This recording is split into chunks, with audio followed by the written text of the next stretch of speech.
Uncommon Marketing Matters is an interview series hosted through Uncommon Marketing Works that highlights the accomplishments and learn from failures of experts in the marketing world and how they achieve success through unique and creative tactics.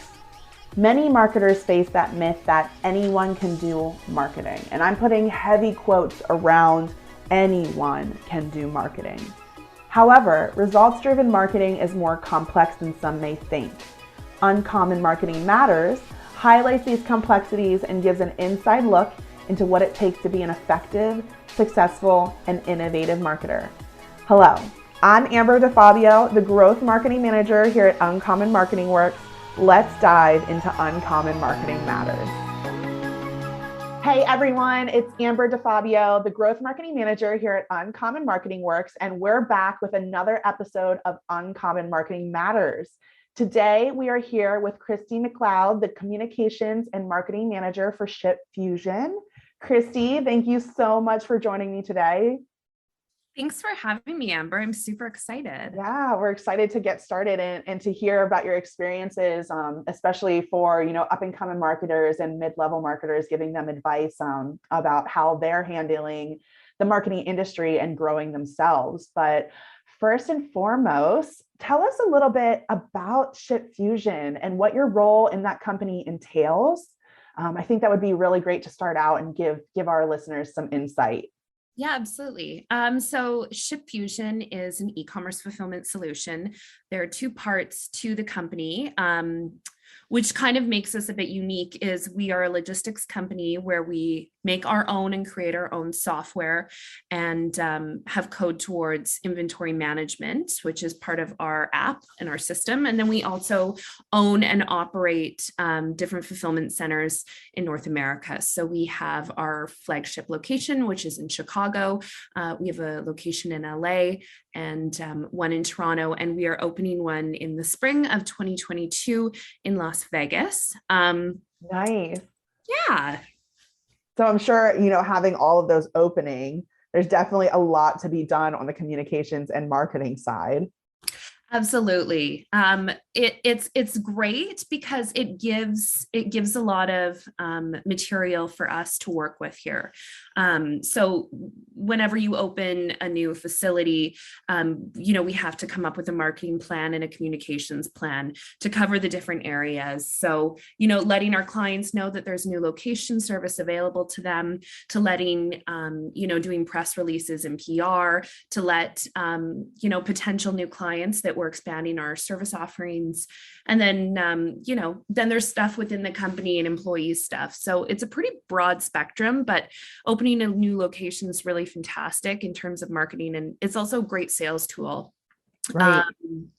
So we've gone through this before in terms of we moved our flagship location to a bigger location.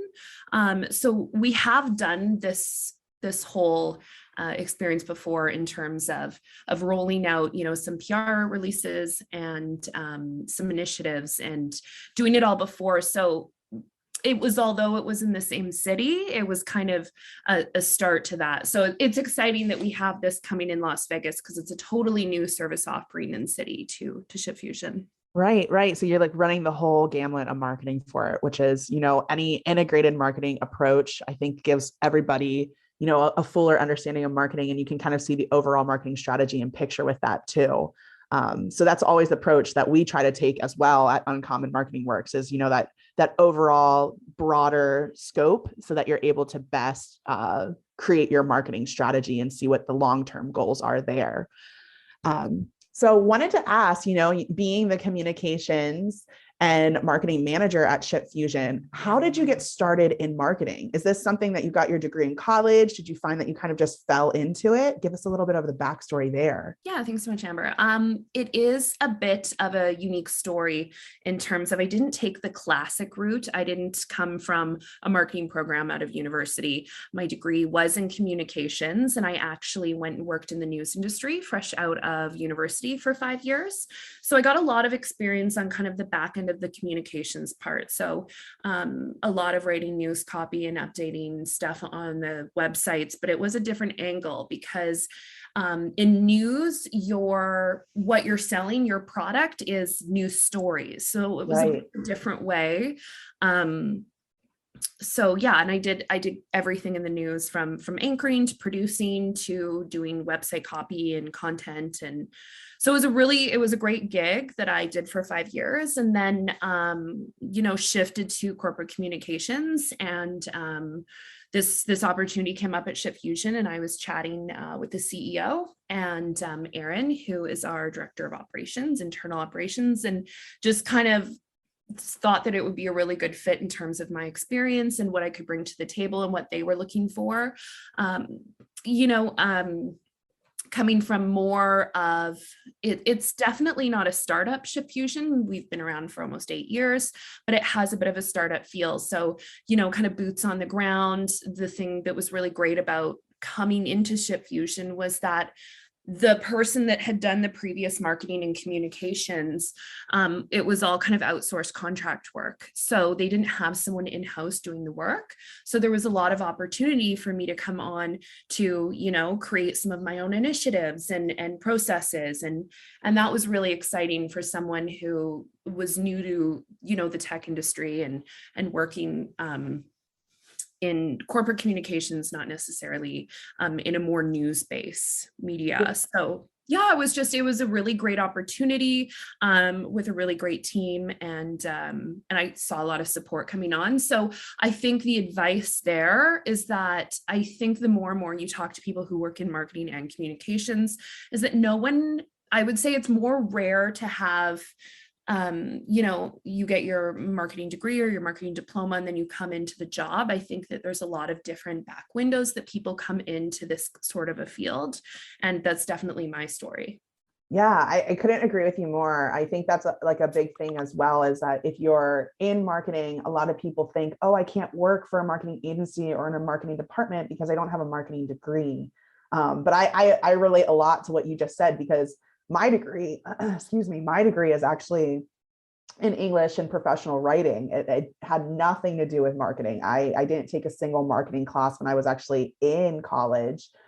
So I kind of fell into it and I was like, wow, I love this. And it's so great that, kind of like what you were saying, you get to make your mark at ShipFusion because you were having outsourced marketing before. And it's like, if you're a go-getter and you're self-sufficient and you just eat up knowledge, you don't necessarily need that bachelor's or master's degree. Now that always helps, of course, but in order to be successful in our industry and our profession, I think it's more of that tenacity to be a self-sufficient learner over the formal training up front. So yeah, super cool. I couldn't agree more. And we have an opening right now in the department. We're looking for a VP of the department. And that's what I'm really noticing as, we're talking to people and we're getting lots of resumes in, is that no one that has worked 20 years in this industry has that traditional route. When you become a doctor, you do, your pre-med, your med school, your residency, and then you go on and you get a placement. And I think that's the interesting thing when you're working in things like whether it's communications or marketing or sales is, I think having that educational base in something similar that could, like you said, you had an English and writing degree and how that's easily transferable to marketing. So I think that there's a lot of opportunities for people, who have a unique skill set that can also do it in different ways. Yeah. Yeah, so you started out, in communications for news, moved into more of a marketing role, and then the communications and marketing manager now. And along your entire journey, was there anything specific, like with marketing, or maybe even with your interacting with the sales team or other people at your company, that you found you were particularly passionate about? Like when you work on this stuff still, you just you feel so excited and passionate. Oh, that's a great question. Yeah. I mean, the interesting thing, which is why I really love working at ShipFusion and I love my role here, is I really get to do a little bit of everything. I wear many different hats. So trying different things is kind of part of the daily thing here, which is great. I would say the things that I think are really good is, there's nothing better than when you submit your company for an award and you win the award, and getting that recognition for the team. I think that those are exciting times, and that has a lot of payback. And then the other kind of things that I think are really exciting is when, I get to talk to clients and I do case studies and I find out, how our software and what we've built in our product has changed people's and business owners' lives. And that's also a great part, because then, you feel proud of where you work, and you're excited. And you also get to see, I sit behind a computer, and I'm not a customer of our product. I don't have an e-commerce business, so I don't get to work with the software every day. I definitely have a backend on the portal, and I get to go in and do things, and I have a really good understanding of how things work, and I get to play around with it. But in a day-to-day basis, I'm not using our software. So getting to talk to those clients that are so enthusiastic, and the products really helped them change the way they run their business, those are really exciting days. So case studies are really great. I love talking with the clients. Press releases, when we get to do anything I find really rewarding, is seeing a return. So say we're doing a press release about our new Vegas warehouse, and I get to see, Yahoo Business has picked it up. So those things are kind of fun, and you get to see a return, an immediate return, which is always quite rewarding. But I also write our weekly blog, and so posting a new blog post every week is great, and seeing the feedback and seeing the comments and how people are interacting, and seeing how many people read it that week. So that's really exciting. And then also, again, another thing that I find really wonderful and also rewarding is, when you make sales collateral for the sales department. So, they need something done. Maybe it's a white pager or one pager, writing the content, putting that together, and knowing that, that's a useful tool that could be part of sealing a deal. So there's many different things, but there's lots of rewarding things in this role. And I think within like marketing and communications. Yeah, I think we're afforded this pretty cool luxury of creating, whether it's collateral or digital marketing experiences, where if we get the feedback, we're getting it directly from the people we're creating it for, whether it's for our clients or for the sales team. And we're able to see almost in real time what's working and what's not. And we're also afforded the luxury of, in that feedback, hearing, like you said, the impact that it's making, especially the case study portion, talking to your clients. I think a lot of times, in marketing, if you're not directly doing something that you're getting that feedback, you can get a little bit removed from the product and then what you're doing and what your services are. However, when you're able to get that touch point, it brings you back to like what you said with ShipFusion, like, okay, it's a great company with an amazing message and purpose, and I get to be a part of that and impact our client lives. Yeah, absolutely. Yeah. It's exciting to be on kind of the front lines here. And also, I think the great thing about being a marketer is the connection that you have to your C-suite team or your leadership team. Yeah. Those conversations you get to have about, what's working, what's not working, what they'd like to see. I always get the inside knowledge on what's happening because I have to put something together. So, it's really exciting. Also being kind of on the front lines with the leadership team as well. Yeah. Yeah. So of course, always with your passion of marketing, in interacting with these leadership teams or with these clients or with your sales team, I'm sure throughout your years of experience, you've come across some stereotypes that you hear as marketers, which I'm sure all marketers do. Would you kind of share some of those stereotypes with us and kind of explain why you feel like there's that stereotype in the industry as well? I think that much like sales, I think this probably some people assume that marketing brings a certain type of personality, which is interesting. I haven't found that. I found that to be a stereotype. I've really enjoyed the other marketers that I've worked with. If we're doing a joint blog with one of our partners, or we're talking to a client and I'm dealing with their marketing person, there's always that stereotype that people are a little type A and really pushy and stuff like that. And I haven't found that personally, but I know that's a stereotype out there. And then I think a lot of people, it's funny because I've heard through the industry that sales and marketing always have a bit of a pushback. I found the opposite at ShipFusion. Sales is what, helps really push the revenue, obviously, by bringing on new clients, and marketing's there to support that department. And it's always been a good relationship. We've never had anything happen.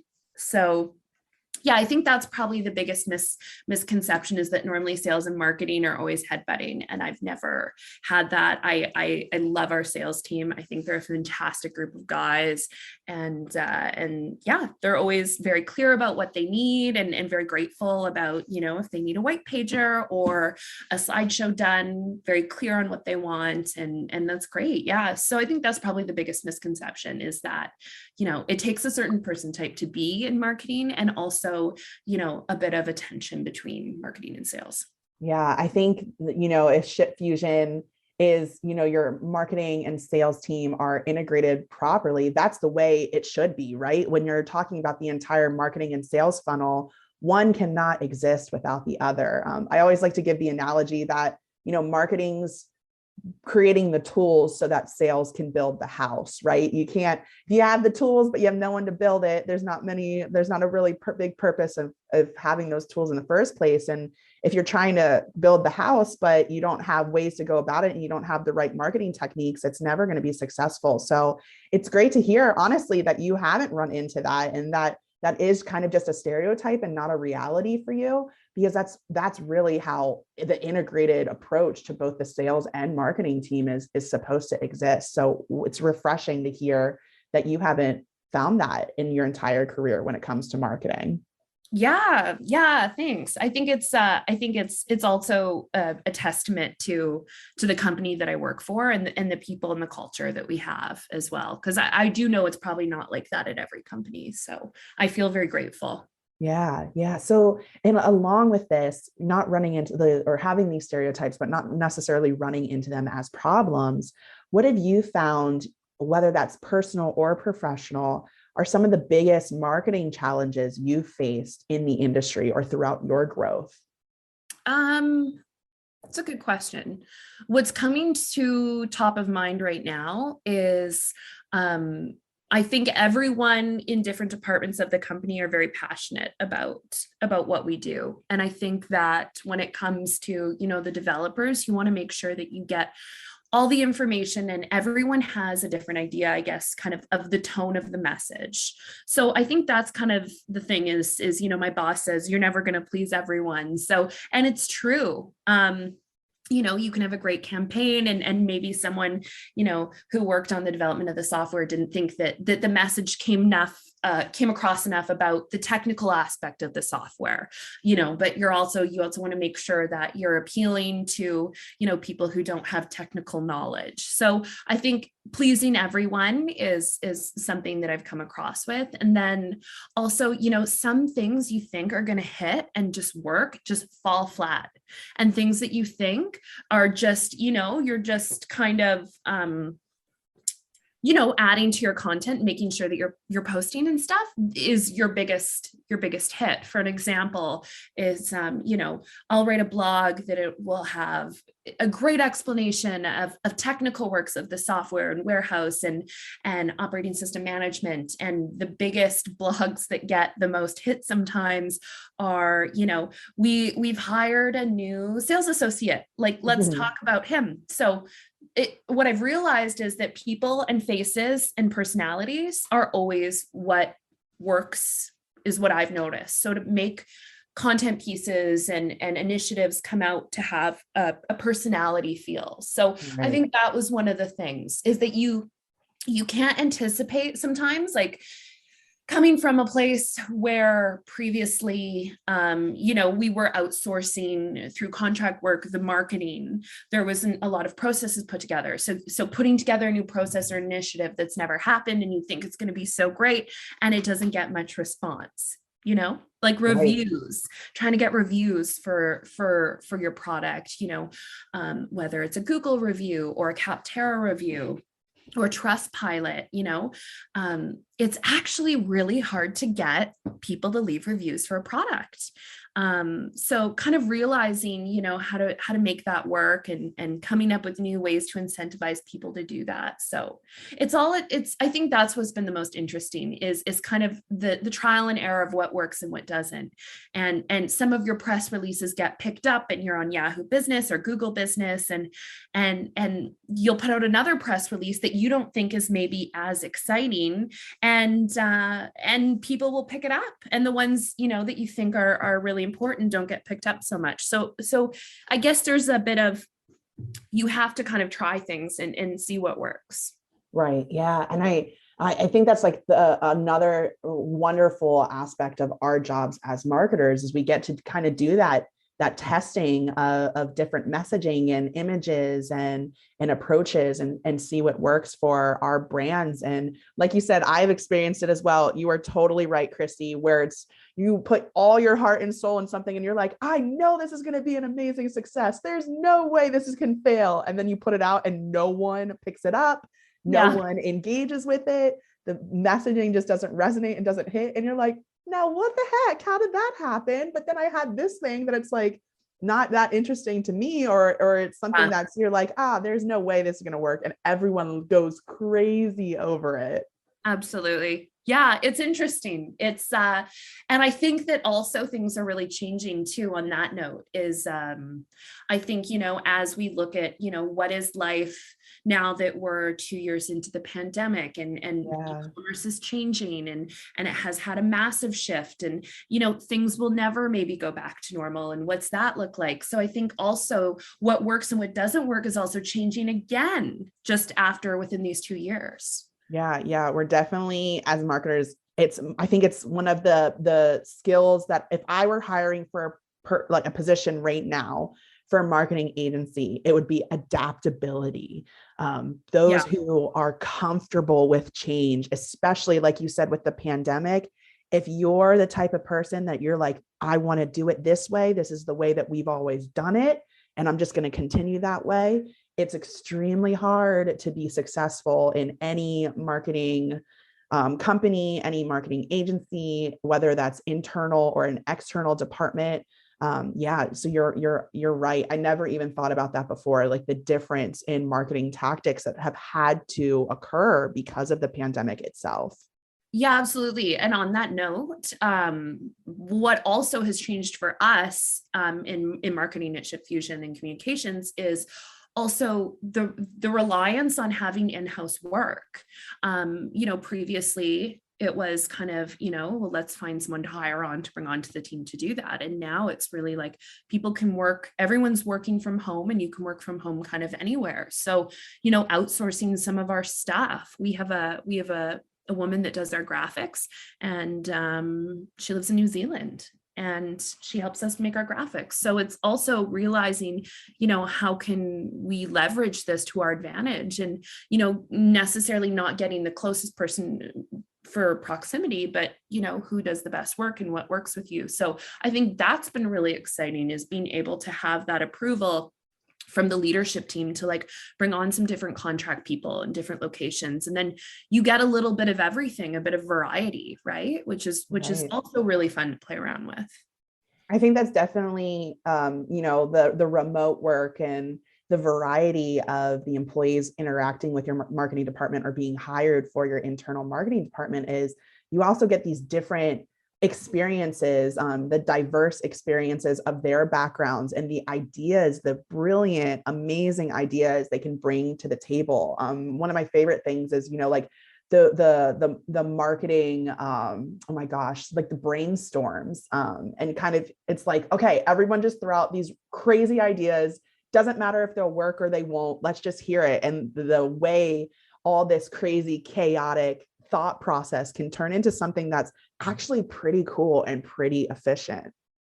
Yeah, I agree with you. It is, I think there's definitely something to say when there's, no judgment, no bounds. What do you think could work?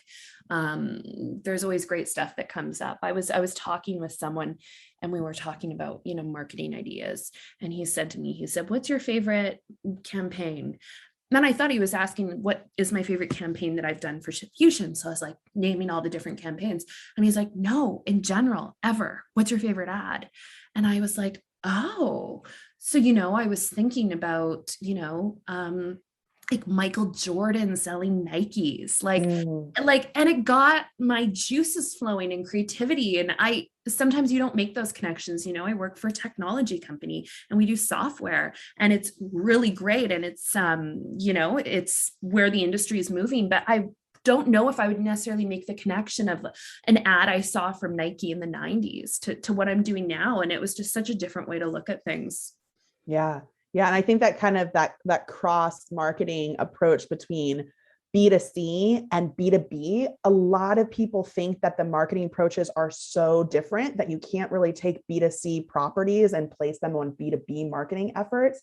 But I've seen it time and time again where it's like you said, you work for a tech company and that's a B2B business, but you can take something like Nike and maybe tweak it to your brand's purposes and have it be just as successful for your marketing efforts. So definitely something I think all marketers can learn from with that statement as well, is don't pigeonhole yourself into these marketing efforts only because you're like, oh, well, that was a B2C company, or that was a human services industry. So it wouldn't work for ours either. Yeah, no, exactly. Yeah, that's been the interesting thing, is like being able to, be a little more creative in terms of, obviously we work in tech, so it's not healthcare, so we can have some fun with it. And some things work and some things don't.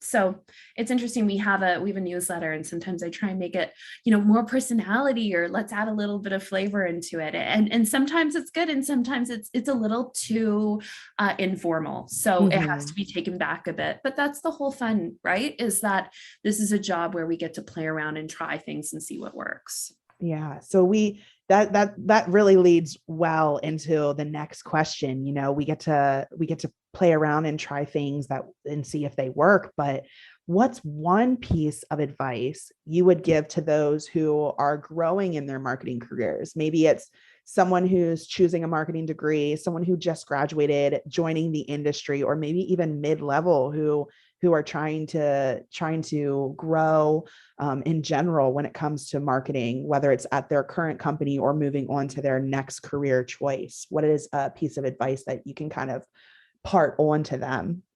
Yeah, it's a piece of advice that was given to me, and I think it kind of pertains to any not just marketing, but never be scared to try something or to start something new. So but in terms of taking a job, so you may take a job, volunteering or giving your time towards, say you're doing the Red Cross and they need a new marketing campaign, and you're a university student and they've made, some spots available for people in co-ops to put together a marketing initiative for Red Cross, and it's unpaid.